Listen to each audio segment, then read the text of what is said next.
The next morning, I dreaded going to work more than usual. Normally, it wasn't as bad, and I'd almost gotten used to it. A quick nod to the security guy, a hi to my colleagues, and finally, I could get lost in front of the screen for the rest of my day in the office. I think everyone had gotten used to it too, because it had been a long time since anyone invited me to hang out after work. But this time was different.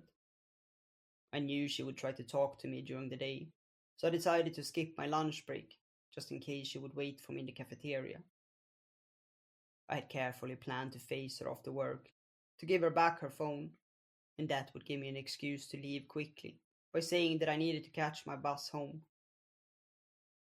I never expected she would be weird enough to actually look for me, but I underestimated her, and it almost cost me weeks of work. When she popped her head into the room and announced, "Hi, Amy," I almost spilled my coffee over the keyboard. I blinked and looked at her with rising panic. I... My eyes found her name tag. Mila. She smiled and walked over to me, and I made a mental note to put an effort into remembering her name. Aren't you having a break? I shook my head and pointed at the screen. Working. She sighed and patted my head, almost giving me a heart attack. You should take care of yourself. I'll get you something, okay? She smiled and disappeared down the corridor, without giving me a chance to protest. I tried to take a few deep breaths to calm my rising panic.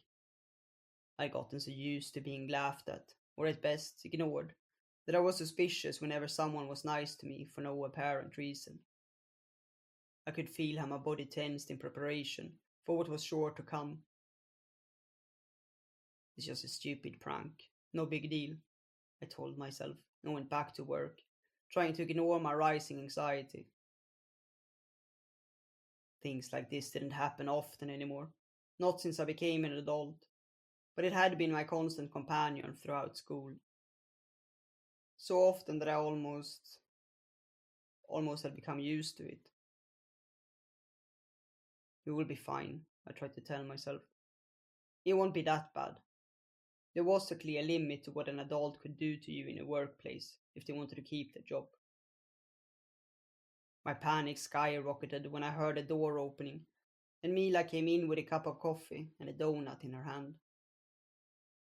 There you go, she smiled, and put it on my desk. Thank you. I tried to smile, and she looked at me, concerned. Are you okay? She stepped closer, invading my space. I nodded vigorously and pointed at the screen. Sure, I'm fine. Working. Amy. She put a hand on my shoulder, and I flinched and instinctively pulled back. Leave me alone! I snapped, crossing my arms over my chest. She stepped back, looking at me confused. I'm sorry, she said quietly. She glanced at me one last time before leaving. When the door closed, I collapsed over my desk, tears rolling down my cheeks. Why did they have to do this to me? Why couldn't they leave me alone? Like always, I managed to pull myself together though and finish all my tasks. If there was one thing I was good at, it was my work, and I was not willing to let go of the only thing I could be proud of, no matter what it would cost me to be this way. It was only once I was back home that I realized that I hadn't given her her phone back. Damn. I pulled the device from my bag and stared at it as I collapsed on the sofa. Why? Why did you have to play with me like this? It was the worst. Pretending to be nice just to... Tears flowed down my cheeks, and I threw her phone on the sofa. Why? Suddenly the phone rang, breaking the silence. I stared at it with rising anger. I'd had enough. I picked it up and screamed, "Leave me alone! Leave me alone!" My voice broke and a quiet sob escaped. "Amy, Amy, it's okay." Her soft voice almost made me believe that she really meant it. I really wanted to believe it, but I couldn't. I didn't dare to. "Leave me alone," I whispered into the phone, but I couldn't bring myself to end the call. "It will be okay, Amy," she whispered softly, ignoring my request. It made me happy. Deep inside, I had always wished for someone to ignore it and stay, no matter what I said or did. I'm not sure how long I lay there listening to her voice, telling me that everything would be okay.